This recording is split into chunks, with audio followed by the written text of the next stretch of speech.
నువ్వంటూ పుట్టినట్టు నా కొరకు ఆ చూకి అందలేదు ఇంతవరకు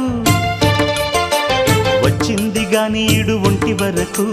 వేధించలేదు నన్ను జంట కొరకు చూశాక ఒక్కసారి ఇంత వెలుగు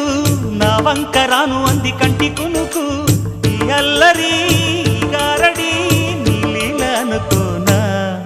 నీ పేరు ప్రేమ అవునా ఇవాళే నిన్ను పోల్చుకున్నా